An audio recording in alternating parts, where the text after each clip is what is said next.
किसी के विचार नहीं बदल जाते। अगर लाखों रुपए के महंगे कपड़े पहनने से किसी के विचार बदलते तो शोरूम में जो पुतले 5-5 हजार की शर्ट पहनकर खड़े रहते हैं, सबसे पहले वो पुतलों का व्यवहार बदल जाता। अगर कोई कपड़ों से पहचाना जाए कि अच्छे कपड़े पहन लेंगे तो अच्छे विचार हो जाएंगे। यहाँ तो रामचरितमानस में कह दिया, ऊंच निवास नीच करतूती देखे न सतही पराई भभूति। यहाँ तो रामचरितमानस कहती है कई कई ऊंचे अवधे पर भी बैठ जाते हैं, बहुत ऊंचे पद पर भी बैठ जाते हैं, बहुत प्रतिष्ठावान भी हो जाते हैं, महंगे कपड़े भी पहन लेते हैं, महंगी गाड़ी में भी घूम लेते हैं, और मालूम पड़े अंदर से विचार शुद्ध ना हो पाए तो वो जीवन किस काम का है, उस जीवन की सलाह खा किसका।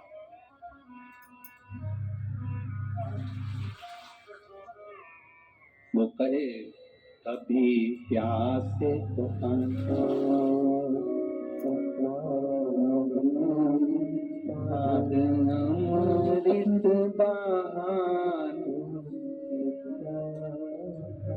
बाद में अमृत पिला भी दो तो उसका क्या लाभ है, क्या काम कब हो गए। माता पिता जिंदा हैं, माता पिता जिंदा है। अब ये देखिए बनावटी जीवन कैसा होता है। जैसे 4 लोग मिलने के लिए आए और हमने बनावटी जीवन जीना चालू कर दिया। हमारी मम्मी बहुत अच्छी हैं, बहुत जोरदार हैं, हमारे पिताजी जोरदार हैं, हम तो इनकी इतनी सेवा करते हैं, इनकी तबीयत खराब हो गई तुरंत हॉस्पिटल लेकर चले गए। हमने बनावटी जीवन जिया। और जब बनावटी जीवन में हम कुछ बनावट कर कर दिखाते हैं तो वो कार्य हमारा बिगड़ जाता है। बनावट से दूर रहना, बहुत बनावटी जीवन है हमारा। पहले लोग कचौड़ी समोसा खा लेते हैं, फल छोड़ देते हैं। तुम्हारे यहाँ जितने मेहमान आए उन मेहमान को देखना, उनके सामने फल काट के रख दो, सेव फल, उनके सामने पपीता काट के रख दो, उनके सामने तरबूजा काट के रख दो, उनके सामने खरबूजा काट के रख दो, उनके सामने केला काट कर रख दो, उनके सामने तुम अंगूर रख दो, और उनके सामने कचौड़ी समोसा पिज्जा बर्गर चाउमीन पानी पतासा ये सब चीज रख दो। तो मेहमान सबसे पहले फल नहीं खाएगा क्या? अरे बोलो, जम के बोलो, नहीं खाएगा। कचौड़ी समोसा बर्गर पिज्जा सब खा लेगा। पहले वो फल को त्याग देता है, कचौड़ी समोसा खा लेता है, कचौड़ी समोसा पिज्जा बर्गर आदि आदि खाया और मालूम पड़े हॉस्पिटल में जाके जमा हो गया, हॉस्पिटल में भर्ती हो गया। अब हॉस्पिटल में भर्ती हुआ, उसको जितने लोग देखने के लिए आए वो साथ में फल की टोकरी लाए। अब फल की टोकरी लाए तो वो हॉस्पिटल में जो मेहमान देखने आए थे वो फल लाए थे, और घर के लोग उसी फल को छील छील के उसको हॉस्पिटल में खिला रहे थे। और जो फल की टोकरी लेकर आए थे वो बाहर हॉस्पिटल के बैठकर कचौड़ी समोसा खा रहे थे। अब तुम देखिए, जरा विचार करिएगा, उसने फल छोड़ा, कचौड़ी समोसा बर्गर पिज्जा खाया, हॉस्पिटल में गया, हॉस्पिटल में भर्ती हुआ, रिश्तेदार आए तो फल की, जम के बोलो जरा, टोकरी लाए, उसके रिश्तेदार फल लाए तो उन्होंने छील छील के उसको फल खिलाया। जो रिश्तेदार फल लाए थे वही हॉस्पिटल के बाहर बैठे बैठे इंतजार करते, थक गए तो कचौड़ी और समोसा खा गए।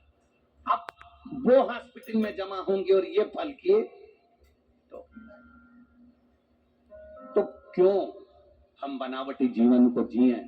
एक काम क्यों नहीं करते, जिस भोजन को कर कर हमारे बुद्धि निर्मल हो जाए, जिस भोजन को कर कर हमारा भाव निर्मल हो जाए, जिस भोजन को कर कर हमारी बुद्धि शुद्ध हो जाए, उस भोजन को क्यों नहीं करते? हमारे यहाँ शिव महापुराण की कथा कहती है, कभी मौका मिल जाए किसी संत के दरवाजे पर पहुंचो, शेगांव में पहुंचो, स्वामी समर्थ जी के यहाँ कलकोट में पहुंचो, पैठन में एकनाथ जी के यहाँ पहुंचो, कभी पंढरपुर पहुंचो, कभी किसी संत के दरवाजे पर पहुंचो, रामकृष्ण परमहंस जी के यहाँ, मीराबाई के यहाँ, कर्माबाई के यहाँ, ध्रुव प्रहलाद के यहाँ, जगन्नाथपुरी में पहुंचो, द्वारकापुरी में पहुंचो, बद्रीनाथ जी में पहुंचो, रामेश्वरम में पहुंचो, सीहोर के कुबेरेश्वर धाम पहुंचो, चाहे उज्जैन के महाकाल पहुंचो, चाहे काशी के विश्वनाथ पहुंचो, तुम जहां जहां पर जाओगे, जिस तीर्थ में जाओगे, जिस संतों की धरा पर जाओगे, मेरा एक निवेदन स्वीकार कर कर जाना।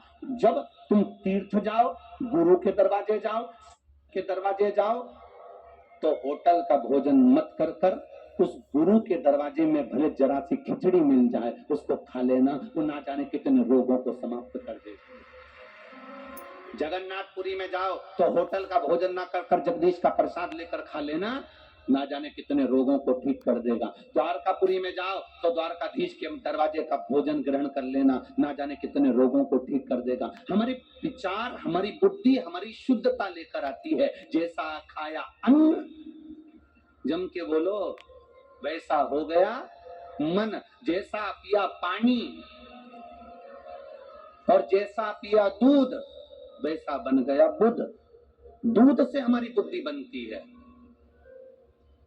गाय का दूध पीते थे तो गाय जैसे एकदम चटपट होते थे। गाय का बछड़ा कैसा होता है? गाय का बछड़ा, गाय ने जन्म दिया और बछड़ा उठ के खड़ा हो जाता है। गाय का बछड़ा बहुत देर तक जमीन पे नहीं पड़ा रहता, जन्म लेते से ही गाय का बछड़ा उठकर खड़ा हो जाता है। और भैंस का,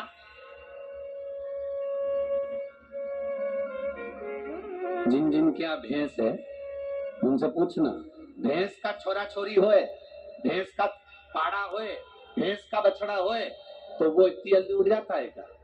उसको उठने में पूरा दिन लग जाता है, तब जाकर भैंस का बच्चा उठ पाता है। शिव पुराण कहती है, जिसने गर्भ